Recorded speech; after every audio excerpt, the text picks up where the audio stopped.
Hey y'all, CJ Banco here with Faith Torres. Say what's up to the people. What's up, my people? Here chilling with my brother CJ Banco. Let's go. Yes. So we just gonna jump right into it, Faith. Where you from? I'm originally from Bronx, New York. Okay. How was it growing up there? It was good. There's good and bad in all places. So I take the good and the bad and turn it into the best I can. But basically all my time was in New York, Connecticut, Boston, and then I came down here, Cincinnati, Ohio, and I've been out here ever since for like the past 5 years. So out of places you named, Boston, Connecticut, New York, Cincinnati, what would you say probably the worst place you was at? The worst place I would say is I experienced the worst in Providence, Rhode Island. I would say I've experienced the worst there. Why was that the worst? Well, because there was a lot of corruption, and I know the Lord used it in a lot of ways, because I also started doing a lot of social justice work around these issues, but it was very corrupt against brown and black people, very corrupt against our people. You can tell there was a nepotism within the walls of their government and things of that nature, and it was very much intentionally built up to hurt our people. And I noticed that, and my walk has always been about that, about the justice system. There's always a two-tier with our justice system. If you could afford to buy justice, you're going to get justice. You know right. what I'm saying? But if you can't afford to buy justice, you got to be like Monopoly. You go to jail, directly to jail. And you might not even pass go collect 200, you know what I'm saying? And you most definitely going to have to pay some bail. Yeah. You know what I'm saying? So I noticed we have a two-tier justice system, and it's not only in Rhode Island. However, it's been prominent in places like Rhode Island, but it's also prominent in a lot of other states. It happens pretty much everywhere. Unfortunately, we have corruption within different states, and it's just how it is.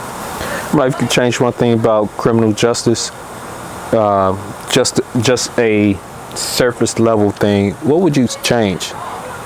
What would I change if I could change something about the criminal justice system? Yes. I would start with court reform and re-education for magistrates and judges, prosecutors and lawyers. Because a lot of those folks are the reason why a lot of our people get so much time, and why a lot of our people don't get fair trials, and why our people also might even be set up. Because there was even cops, like stories I've known about, that cops would plant certain things on certain people based on who their relatives were or based on what they know about their background. So I've encountered that. I know it's real, and I know probably a lot of other people could say, yup, that's happened to me. But most definitely I would change court reform, because our courts are not driven to help our people. It's actually driven to keep our people in the modern day slavery type system, to where they're gonna keep you locked they're gonna have your family members pay $5,000 to get you out. You're gonna have to hire an attorney, or they're gonna make you plead guilty, and then when you come out, you can't even get a job because you got a felony, or you know what I'm saying, you can't even find an apartment or a place to live because you got felonies and bad credit. You know what I'm saying? So it's kind of like this repetitive thing that's created to keep our people down. And I've noticed that, and I've seen it, and I know a lot of other people have experienced it. So I would say court reform is the most important thing we need to do, and also helping people expunge their records after they have had an incident with the law, and how we rehabilitating these people. Right. How are we using all this federal money to feed them and keep them locked under, but we crying that they're not working and paying taxes? So how do you rehab them? Give them a job while they serving their time, make them pay taxes, pay them for their labor. You know what I'm saying? Like, there's states like Providence, Rhode Island, they use the inmates to clean up the highway, but they make $1 a day. How you make $1 a day? Bruh, like, how you make $1 a day? Listen, you can't even make a store order up in prison with $1 a day. Not playing. They getting paid better than Ohio prison, because they only making $18 a month. Man, that's what I'm saying. There's a two-tier system depending on the state, depending on the, the location. And it's wrong. We need to have reform across the board to where we're creating rehabilitative systems and services for these people. I was looking at a video on YouTube the other day. Yo, PA right now, Philadelphia, the streets is lit with heroin addicts. Lit. Homeless people. It's lit. I don't think it's even livable anymore. Like, you don't even see birds of trees like you see train stations and dope fiends.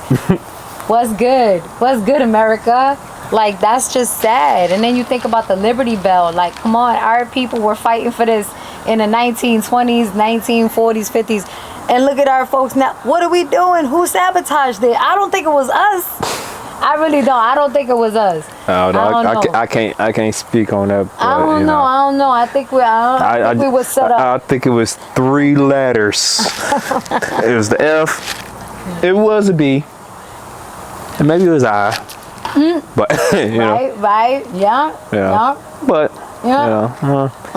maybe. But ain't no conspiracies. I don't get into all of that. But it's definitely probably was them.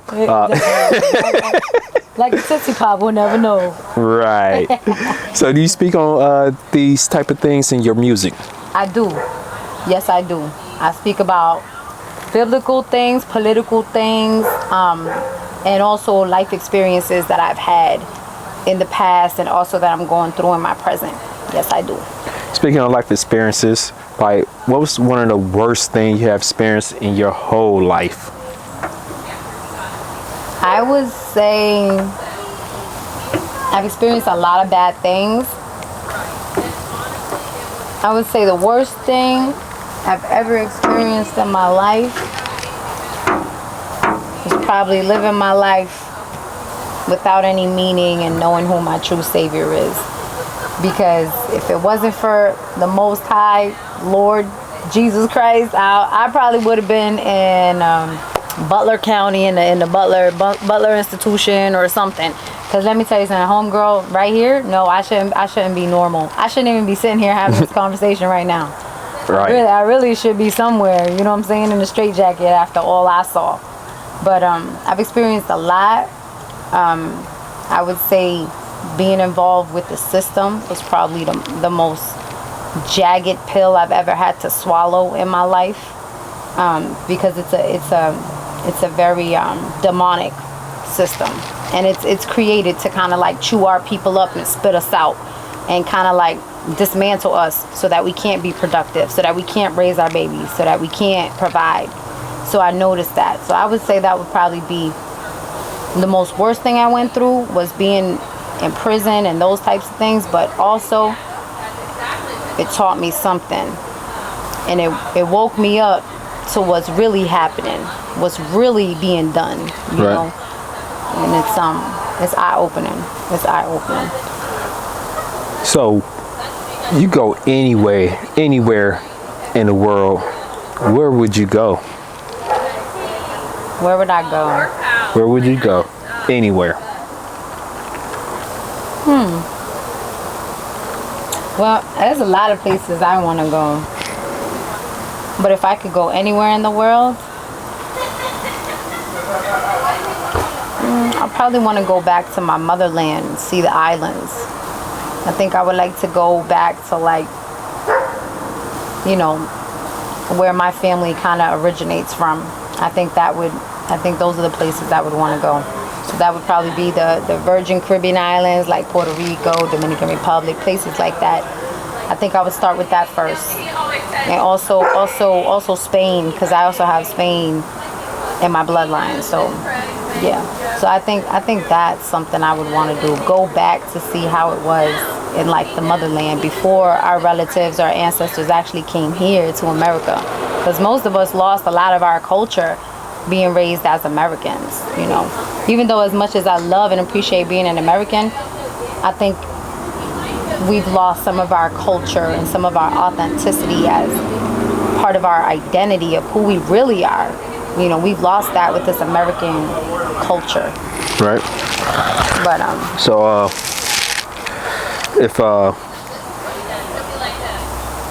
if you went back if you went back there, what would be a message to someone there, like a female there, like a young lady that's going through a lot of things in her life? What would be a one message that you would try to convey to them? I would say one message that I would convey is to love yourself, to learn how to love yourself, man. Because if you don't love yourself, ain't nobody else gonna love you. Ain't nobody else gonna love you. You gotta love yourself, no matter what. And no matter who don't, respect you, that's just life. That's just life. People gonna hurt you, people gonna disrespect you. But as long as you don't put yourself in a situation to be disrespected, just honor yourself. Respect your worth.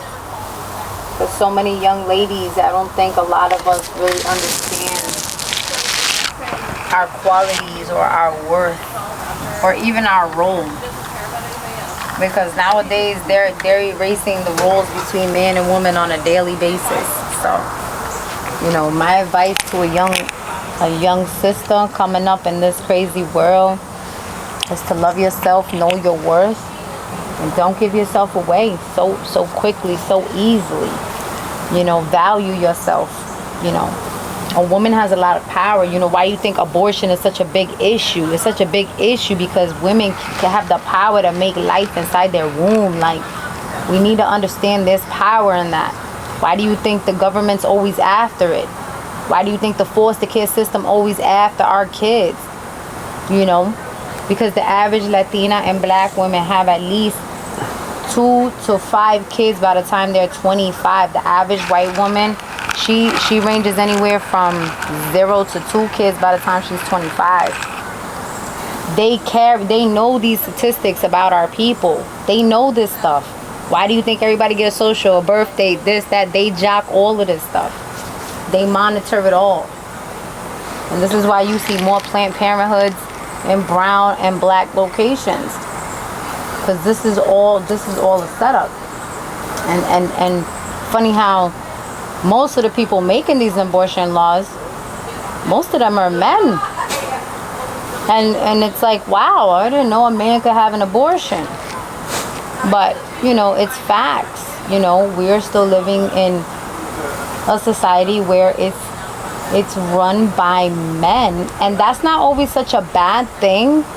But men need to take the leadership in cultivating and doing it under godly circumstances and not their own flesh circumstances, as to control women and to control children. Because that's what that's their ultimate goal, is to either extinct the population or to control the population. So we have to remember that. They intentionally want to say who can have life and who can't. And we got to remember that. And a lot of us are out here, we live in that lifestyle like, we using abortion like birth control. That's wrong. I'm not going to say it's okay. However, I do believe in pro-choice. I believe that people have the right to make a choice. Because even God gave us free will. Right. You know what I'm saying? God all gave us free will to do, right? You could choose this or choose that. He don't force you to do anything. It's going to be up to you as a person to say, man, what I did was wrong. I don't want to do it again. However, no one can judge. Right. We're not supposed to judge. So I believe in pro-choice, but I also believe that abortion is designed to have population control over certain people in our communities, more so than others. And they're using it as a tool to weaponize against us. I do believe that. Because it's also a money-making billion-dollar industry. Because you can't get this stuff performed for free. There's a price every person pays when they go into an abortion clinic. And are you working on an album? Yes and no. Yes and no, because there's a lot of things I'm working on right now that I'm trying to kind of prioritize. But yes and no. I really do need to start working on one, and I have that in mind, and I already have like a couple of songs that I still need to get done. But I'm just going with the flow right now. You know, whatever God puts on my heart to put out there, I'm gonna do it. You know, that's just how it is. So what would you say your favorite song that you created? What would be your favorite song? My favorite song is Walk by Faith. That's my favorite song that you did such a phenomenal job with the video, because I was like, yeah, I got a video. Oh, I got a video. Yeah, we got a video. Came out nice. Yeah. So. And when do you plan on releasing that video? Yes, that video is going to be released, I want to say, by August 6th. I just have to do a couple of things with the song first. And then we ready to go. Gotcha. That's about it, though. So you're trying to release about August 6th, you say? Mm-hmm. Any significant reason why August 6th? Well, August 6th is just a goal timeline that I have in place. And it's also a timeline that I'm going to be back out here in Cincinnati working with Brother Alicio on a little back to school carnival. Ministry, little backpack giveaway. So it was really dope little experience to be a part of, and I'm just blessed to be a part of it, you know. Just blessed to be able to be a part of this community type atmosphere, and you know, especially when it deals with the kids, because we all know it takes a village to raise children, people. We all know that. You know what I'm saying? It takes a village, you know. How many villages it took to raise you? I don't know. I can't speak on that. I think only the Lord knows. It took a lot. It took some tribes. It took some tribes, and I'll tell you that right now. But I'm here. Do you have kids? I do. Yes, I do. I have 5 kids. Yes, I have 5. So you need about 5. You need about 5 villages then, huh? Yes, I need 5 villages and 5 teepees. Yes, I do, for my little nation's tribes. Yup. I have 3 boys and 2 girls. Yeah. Mm-hmm. So, there's a couple things. You sing and you also rap? Yes, sir. I like to sing.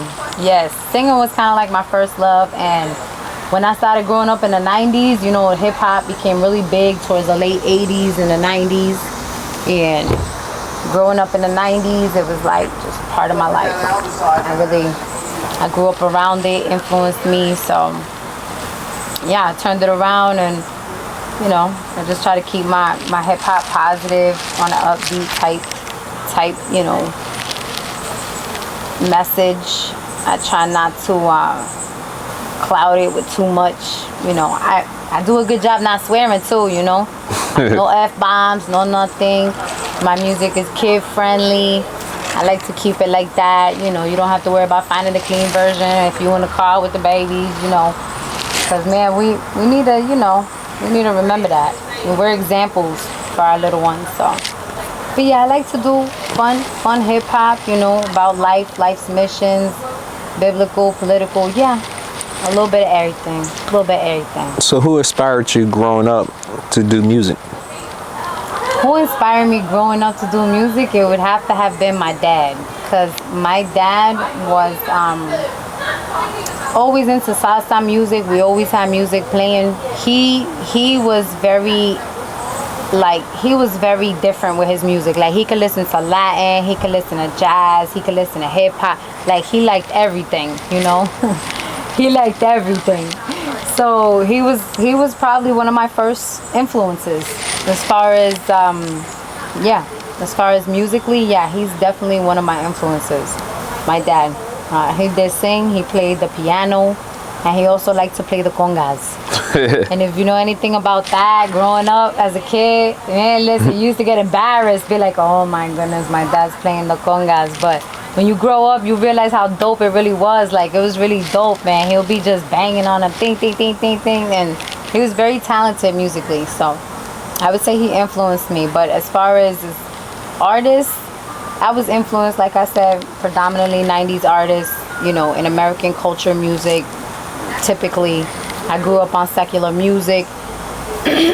So I had different types of influences, but definitely Latin music was one of the first influences that I was exposed to. All right, this question. Probably gonna get a whole bunch of lashback feedback off of this one, but do the Latin culture cancel R. Kelly? What do you mean, do we cancel R. Kelly? Did y'all cancel R. Kelly? Listen, I think R. Kelly is just, he's being blamed for something that multiple people have done in Hollywood. And they need to stop blaming just R. Kelly. Because all of them dirty. Listen, all of them dirty. They got pictures of, they got pictures of Jigga Jay-Z. His hand's so big, it was like on Aaliyah's whole torso, bro. Like, he was like holding her like a doll. Like, for real, this dude had his hands gripped on her. Like, they was all, and Aaliyah was only like, what, 16, 17 when she first popped in the industry. Even R. Kelly caught heat for that, remember? Yeah. Because when she was 17 or 16, that was the story, right? She like popped in the industry. R. Kelly was like her man. He was like 25, 26 or something like that. Come on, man. They was all getting it in. Stop playing. They was all getting it in. They just want to blame R. Kelly because he the one who got caught on video. See, that's why they get to blame him, because don't nobody else, everybody else like, nah, bruh, they ain't catch me on the video, they caught you. Man. That's crazy. That's the truth, though. That's the only reason why poor Kelly's sitting up in there, bro. And now he ready to snitch. Headlines talking about he ready to snitch. He ready to snitch on everybody. He dropping everybody. All we need is a video to surface. Let's go. Right. That's all we need.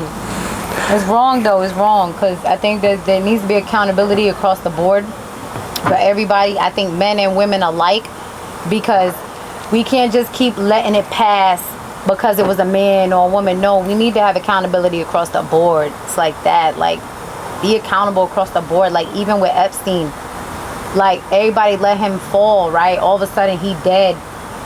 Come on. Really? It's because they didn't want him to rat out. Yeah, they didn't want him to rat out everybody else who was coming to his mansion. Right? CIA agents and all. Exactly. Exactly. And that's part of accountability. You got to be accountable, bro. You're going to be doing these things, men and women alike. You're going to have to be accountable for your actions. Everything that gets done in the dark gets brought to the light. And you can't just be throwing dirt on somebody else like, uh-oh. I don't know what the heck that is. Oh, that's a wasp? I don't know. It looked like one. It looked like a horsefly to me, but... Horsefly? Yeah. I've never seen a... I don't know what the hell that is. Listen, he better got gallop. A creature gone. Listen, the horsefly need to gallop gone. He need to turn into a stop. For real. Yeah. So who would say will influence you today in music? Who influenced me today in music? That's a good question. Because I don't really have many people that I listen to as much as I used to back in the days. So I would say just the love of music itself motivates me. Just the love to write and the love to compose and make certain songs out of different beats, because every beat is totally different, so you get different downloads for different types of beats and instrumentals. I just think it's just a love for music. I really don't listen to a lot of secular music anymore. They biting me. No, you don't listen. I try not to, because it's so negative. It feels so dark. Like, I did like this song that Cardi made with J-Lo, and I gotta show love to my little Latin sisters in the game, and I do like, a little bit of they was doing it, but then I'm like, it doesn't really have any context. It got great beat, but what's the lesson? What's the context? What mood is it putting in me? And if it's just making me worry about money or focus on this or focus on that, like, life is bigger than that. Life is bigger than that. Life is bigger than money, bruh. Because at the end of the day, this cup right here filled with water, God forbid if our systems ever crash, bruh, and we can't. Listen, this water gonna be worth more than that Benjamin, because I ain't drinking that Benjamin. Listen, I get thirsty, I need some water. That ATM ain't gonna cure my thirst if my dollar can't buy me the resource, right? So they actually tricked us into loving money when it's actually the resource that has the most value. Because that $100 bill, if the world ended, listen, I need me some water. Water do my body good. You also gotta wash up in it. You know, water's a blessing, right? Make it smell good, make it feel good. Man, listen. So I try not to love money and love all of that stuff. I try to stay focused on the real reason why I make music is to uplift people, not to only talk about money or talk about throwing it up in a club or twerking. I think we got too much of that in today's music. It's over flooding with all of that negative stuff. So we need to keep it on a positive. We need to teach our girls respect yourself. You know what I'm saying? Teach fellas. You know what I'm saying? Ain't nothing wrong with being a daddy. Ain't nothing wrong with being a husband. Ain't nothing wrong with fathering and being a leader and cultivating your family. That's how we were supposed to be. Church. Yeah, but you know what? Okay, we could give a little clap for the church, but at the end of the day, it was really how creation was intended to be. Because you see how they try to switch our roles with all of this. Oh, be an independent women, but you got all these women talking about, boo-hoo, I ain't married, girl, I ain't got my husband, but you want to be all independent. You know, we got to figure out why the roles ain't matching, and then you want to cry, you single, you want to cry, you want to cry. You know what I'm saying? Same thing with dudes. Oh, I need my soulmate, my kingdom, this and my. But how you gonna do that? Chasing after the world, up in the club, twerking, drinking, doing this. You can't. And dudes twerking?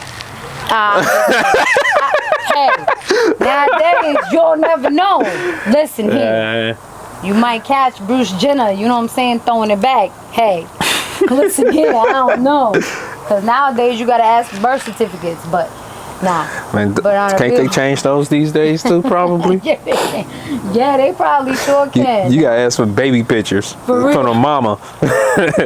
like let me meet your mama. Like, let me see those baby pictures of gender or whatever the name, Callie, whatever. It's true. Because you know, every mama got the baby bath picture in the sink. Every mama got that one with the cheeks out. Every mama got that one. Yeah. Your childhood, how would you explain that?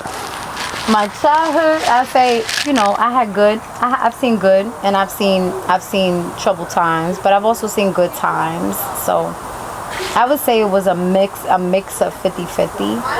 What's the earliest good memory of your childhood you can remember? I had a couple of them. You know, Christmas time would be good. Family parties would be fun. You know, because we was big into the side. You know, my family they throw it up. When we used to do parties, listen, Latinos party, they party. That's why I be like, That's why when I go back to the East, I'm like, listen, that's what time? I'm going to bed. Y'all tripping, I'm going to bed. I don't party like that no more. Right. But, yeah, they party. We used to have a good time, loving life, you know. It was good. But, you know, we see good and bad as kids, you know. Growing up, you may see good, but you may see a traumatic time, you know. People die. Family members are not perfect. Nobody's perfect. People got good family members, and then you got them ratchet family members. You know, the ratchet family members, everybody like, you need to stay away from this one. Stay away from that deal, you know, stay away from that one. We all got that. We all grew up with that. But other than that, I thank God. I never went without in my childhood. I can say my family was well off. Thank you, you know, thank glory be to God. I never went without, so I can't really complain. I dig it. Well, I'm going to conclude this interview with you. You know, Bravo.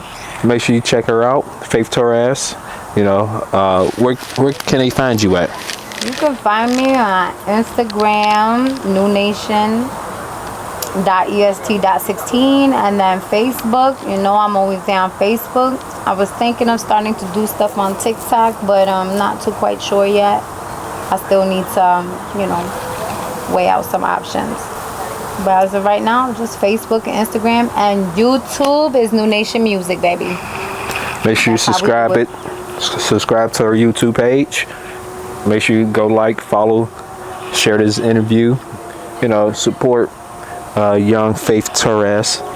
That's your last name right this time? Yes, you did. You said it correct. Faith Torres. Yes, you did. All right, because in my mind I said it wrong. I want to thank my boy CJ Banco for doing all the studio and video work. My brother's doing big things here. Yeah, make sure you follow me as well. Follow her, but the main focus is to follow her with her journey. Of course, my journey is gonna always continue to lead me new people to share with y'all. So if y'all want to meet new people with me, you know, follow me. Send them my way. Comment their names down below. You know, send them my way. Let's have some fun. And if you got questions that you would like to get answers by get asked for the newcomers, put it down below in the comment section. You know, let us all grow together. That's why we are here. We're here to grow and flourish together. We can't do nothing, you know, by ourselves. The world is a body. Yes, the hand can't do what the foot do. The nose can't do what the ear does. So, you know, yes, sir. Let's all be in this together and help each other out. You know, that's why we are here, right? That's right. That's right, my brother. So yeah, so like, share, comment, subscribe, do it all, people. We're building each other up. That's what it's all about, you know. We gotta build each other up. We gotta keep it strong, especially in our communities for our people, you know. We gotta build each other up. One last thing. What Bible verse you want to leave them with? Bible verse? Yeah. 2 Corinthians 5:17. Yeah, go check that out too. We out here. God bless.